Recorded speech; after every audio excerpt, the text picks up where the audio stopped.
तर या छेडछाडीच्या प्रकरणी आता कडक कारवाई केली जावी अशी मागणी संजय शिरसाट यांनी केलेली आहे। तर राज्यामधल्या सगळ्याच मुलींच्या सुरक्षिततेच्या संदर्भात सरकार प्रयत्नशील असल्याचं महिला आयोगाच्या अध्यक्षा रुपाली चाकणकर यांनी सुद्धा म्हटलंय। महिला सुरक्षेचा प्रश्न सध्या ऐरणीवर आल्याची टीका एकनाथ खडसे यांनी केली होती।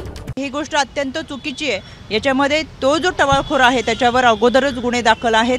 आज देखील सकाळी स्वतः केंद्रीय मंत्री रक्षा खडसे या मुक्ताईनगरच्या पोलीस स्टेशनमध्ये गेले होत्या। मी स्वतः तिथले पीआय मोहिते आहे त्यांच्याशी फोनवरून संपर्क साधला। तातडीने गुन्हा त्यांच्यामध्ये नोंद होतोय आणि पोलिसांचं पथक देखील गेलेलं आहे। आरोपीला अटक देखील केलं जाईल।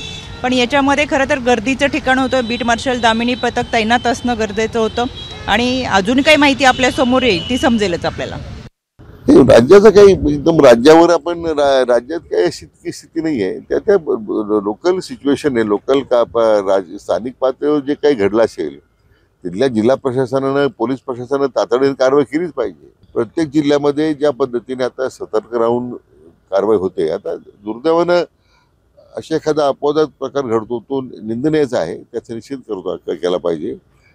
मला वाटतं माननीय गृहमंत्री महोदयांनी विद्यमान आमचे नेते मुख्यमंत्री महोदयांनी राज्यात जनतेला आश्वासित केलेलं आहे आणि मला वाटतं अतिशय संवेदनशीलपणे या सगळ्या प्रश्नाकडे राज्य सरकार पाहत आहे। मुलगी कुणाची असो, मोठ्या नेत्याची असो का सर्वसामान्य माणसाची असो, मुलगी ही मुलगी आहे आणि तिची जर कोणी छेड काढत असेल तर त्यांना पनिशमेंट किंवा त्यांच्यावर कारवाई ही तातडीने झाली पाहिजे।